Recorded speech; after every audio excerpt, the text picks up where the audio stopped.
ಜಾತಿ ಗಣತಿ ವಿಚಾರವಾಗಿ ಪೇಜಾವರ ಶ್ರೀಗಳ ಬಗ್ಗೆ ಬಿಕೆ ಹರಿಪ್ರಸಾದ್ ನೀಡಿದ್ದ ಹೇಳಿಕೆಗೆ ಸ್ವತಃ ಪೇಜಾವರ ಶ್ರೀಗಳು ಉತ್ತರ ನೀಡಿದ್ದಾರೆ. ಜಾತಿ ಗಣತಿ ಅಗತ್ಯ ಇಲ್ಲ ಎಂದು ಹೇಳಿಕೆ ನೀಡಿದ್ದ ಪೇಜಾವರ ಶ್ರೀಗಳಿಗೆ ಬಿಕೆ ಹರಿಪ್ರಸಾದ್ ಪುಡಿ ರಾಜಕಾರಣಿ ತರ ಮಾತನಾಡ್ತಾರೆ ಎಂದು ಹೇಳಿದರು. ಅಷ್ಟೇ ಅಲ್ಲದೆ ಕಾವಿ ಕಳಚಿ ಬಂದ್ರೆ ಅವರಿಗೆ ಸರಿಯಾದ ಉತ್ತರ ನೀಡುವುದಾಗಿ ಹೇಳಿದರು.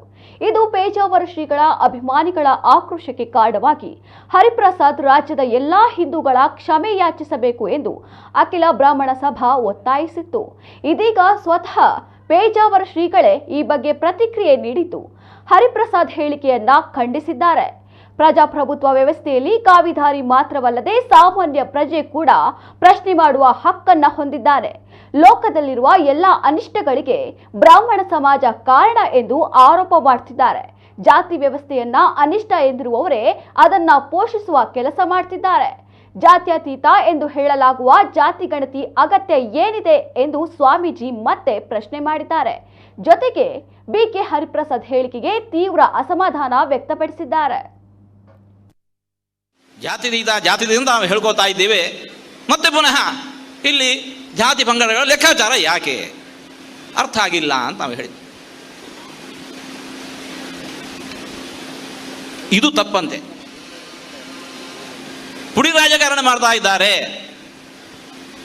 ಹಾಗಾದರೆ ಪ್ರಜಾಪ್ರಭುತ್ವ ರಾಷ್ಟ್ರ ಹೌದೋ ಅಲ್ಲೋ ಇದು ಒಂದು ಹೇಳಿ.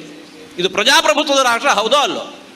ಹೌದು ಅಂತಂದದ್ದಾದರೆ ಯಾರಿಗೂ ಒಬ್ಬ ಮಠಾಧಿಪತಿಗಳಿಗೆಲ್ಲ, ಕಾವಿ ಹುಟ್ಟವರಿಗೆಲ್ಲ, ಸಾಮಾನ್ಯ ಒಬ್ಬ ಪ್ರಜೆಗೂ ಕೂಡ ಮಾತನಾಡಲಿಕ್ಕೆ ಹಕ್ಕಿದೆ. ಸಾಮಾನ್ಯ ಒಬ್ಬ ಪ್ರಜೆಗೂ ಕೂಡ ತನ್ನ ಅಭಿಪ್ರಾಯವನ್ನು ಮುಂದಿಡುವಂತಹ ಹಕ್ಕು ಅವನಿಗಿದೆ. ಹಾಗಿರುವಾಗ ಕಾವಿ ತೆಗೆದಿಟ್ಟು ರಾಜಕಾರಣಿಗಳಾಗಿ ಬರಲಿ ಉತ್ತರ ಕೊಡ್ತೇವೆ ಅಂತಂದರೆ ಹಾಗಾದ್ರೆ ಅರ್ಥ ಏನು? ಸಮಾಜದಲ್ಲಿ ಮಾತಾಡುವ ಹಕ್ಕಿರುವಂತಹದ್ದು ಕೆಲವು ರಾಜಕಾರಣಿಗಳಿಗೆ ಮಾತ್ರ, ಪ್ರಜೆಗಳಿಗೂ ಇಲ್ಲ. ಯಾರಿಗಿದೆ? ಕೇವಲ ರಾಜಕಾರಣಿಗಳಿಗೆ ಮಾತ್ರ. ಹೇಳಿ ಹಾಗಾದ್ರೆ ಇವತ್ತು ಪ್ರಜಾಪ್ರಭುತ್ವ ಸತ್ತು ಹೋಯಿತು, ಇವತ್ತು ಇರೋದು ಕೇವಲ ರಾಜಕಾರಣಿಗಳ ರಾಜ್ಯ ಅಂತ ಹೇಳಿಬಿಡ್ಲಿ. ಹಾಗಾದ್ರೆ ಪ್ರಜಾಪ್ರಭುತ್ವ ಇಲ್ಲ, ಇದು ರಾಜಕಾರಣವೇ ಇದೆ ಅಂತ ಹೇಳಿ. ಅದೆಲ್ಲ ಅಂತ ಆದದ್ದಾದರೆ